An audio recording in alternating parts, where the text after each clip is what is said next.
হরে কৃষ্ণ। ওং নমো শ্রীমদ্ ভগবতে বাসুদেবায় নমো। ওং নমো শ্রীমদ্ ভগবতে বাসুদেবায় নমো।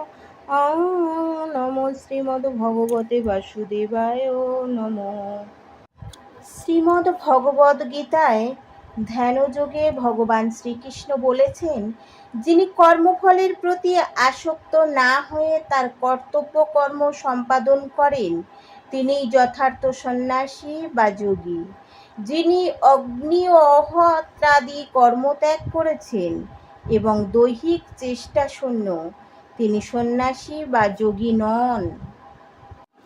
ভগবান বলছেন, হে পাণ্ডব, যাকে সন্ন্যাস বলা হয় তাকেই যোগ বলা যায়, কারণ ইন্দ্রিয় সুখ ভোগের বাসনা ত্যাগ না করলে কখনোই যোগী হওয়া যায় না। অষ্টাঙ্গ যোগ অনুষ্ঠানে যারা নবীন তাদের জন্য বলা হয় কর্ম অনুষ্ঠান করাই উৎকৃষ্ট সাধন, আর যারা ইতিমধ্যেই যোগারূঢ় হয়েছেন তাদের জন্যই বলা হয় সমস্ত কর্ম থেকে নিবৃত্তি উৎকৃষ্ট সাধন। হে পাণ্ডব, তুমি কি জানো যোগারূঢ় কাকে বলা হয়? তবে শোনো, যখন যোগী জড়সুখ ভোগের সমস্ত সংকল্প ত্যাগ করে ইন্দ্রিয় ভোগ্য বিষয়ে এবং সকাম কর্মের প্রতি আসক্তি রহিত হন, তখন তাকে যোগারূঢ় বলা হয়। মানুষের কর্তব্য হচ্ছে তার মনের দ্বারা নিজেকে জড় জগতের বন্ধন থেকে উদ্ধার করা।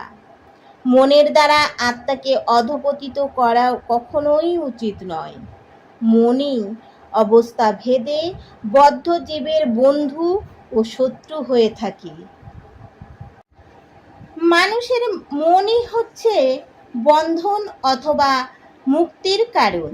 ইন্দ্রিয়ের বিষয়ের প্রতিটি মনের তন্ময়তা হচ্ছে বন্ধনের কারণ এবং বিষয়ের প্রতি মনের অনাসক্তি হচ্ছে মুক্তির কারণ। সুতরাং কৃষ্ণ ভাবনায় সর্বদা নিয়োজিত মনই পরম মুক্তির কারণ। যিনি তার মনকে জয় করেছেন তার মন তার পরম বন্ধু, কিন্তু তা যে করতে অক্ষম তার মন তার কাছে শত্রু হয়ে উঠেছে। মনকে জয় করে যিনি প্রশান্ত হয়েছেন তিনি পরমাত্মাকে উপলব্ধি করতে পেরেছেন। তার কাছে শীত ও উষ্ণ, সুখ ও দুঃখ এবং সম্মান ও অপমান সবই সমান। যিনি শাস্ত্রের জ্ঞান, উপলব্ধ জ্ঞান এবং তত্ত্বানুভূতির দ্বারা পরিতৃপ্তি হয়েছেন, যিনি চিন্ময় স্তরে অধিষ্ঠিত ও জিতেন্দ্রিয় এবং যিনি মৃৎখণ্ড, প্রস্তর ও সুবর্ণ সমদর্শী, তিনি যোগারূঢ় বলে কথিত হন এবং তাকে বলা হয় যোগী। যিনি সুহৃদ, মিত্র, শত্রু, উদাসীন, মধ্যস্থকারী, মৎসর, বন্ধু, ধার্মিক, পাপাচারী আদি সকলের প্রতি সমবুদ্ধি সম্পন্ন, তিনি শ্রেষ্ঠতা লাভ করেন। যোগারূঢ় ব্যক্তি সর্বদা পরম ব্রহ্মে সংযুক্ত হয়ে তার দেহ, মন ও আত্মাকে নিয়োজিত করবেন। তিনি একাকী নির্জন স্থানে বসবাস করবেন এবং সর্বদা সতর্কভাবে তার মনকে বশীভূত করবেন। তিনি বাসনামুক্ত, পরিগ্রহরহিত হবেন। যোগ অভ্যাসের জন্য যোগী কুশাসনের উপর মৃগচর্মের আসন ও তার উপর বস্ত্রাসন রেখে অতি উচ্চ বা অতি নিচু না হয়ে এই আসন পবিত্র স্থানে স্থাপনপূর্বক তাতে আসীন হবেন। সেখানে উপবিষ্ট হয়ে চিত্তশুদ্ধির জন্য চিত্ত, ইন্দ্রিয় ও ক্রিয়ার সংযতপূর্বক মনকে একাগ্র করে যোগ অভ্যাস করবেন।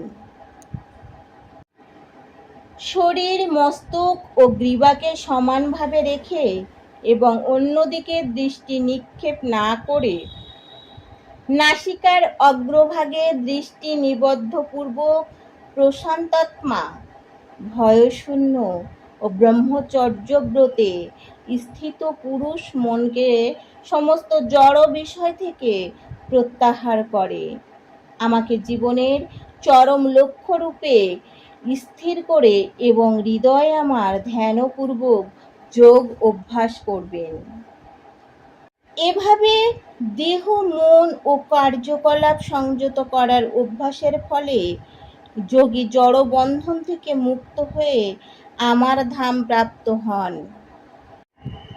হে অর্জুন, অধিক ভোজনকারী, নিতান্ত অনাহারী, অধিক নিদ্রাপ্রিয় ও নিদ্রাশূন্য ব্যক্তির যোগী হওয়ার সম্ভাবনা কম। এখানে ভগবান শ্রীকৃষ্ণ বলেছেন, যোগী হতে গেলে মানুষের মধ্যে যা যা থাকা উচিত, যেমন কৃষ্ণ ভক্তি থাকতে হবে। অধিক ভোজন করলে তার যোগী হওয়ার সম্ভাবনা নেই। আবার যে খুবই ক্ষুধার্ত, যার মন সর্বদা এক মুঠো খাবারের চিন্তা করে, সে কখনো যোগী হতে পারে না।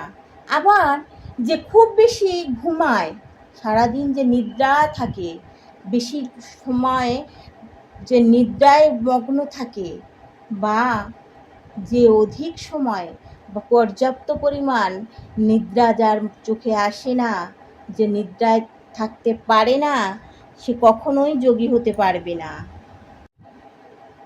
যিনি পরিমিত আহার ও বিহার করেন, পরিমিত প্রয়াস করেন, যা নিদ্রা ও জাগরণ নিয়মিত, তিনি যোগ অভ্যাসের দ্বারা সমস্ত জড়জাগতিক দুঃখের নিবৃত্তি সাধন করতে পারেন।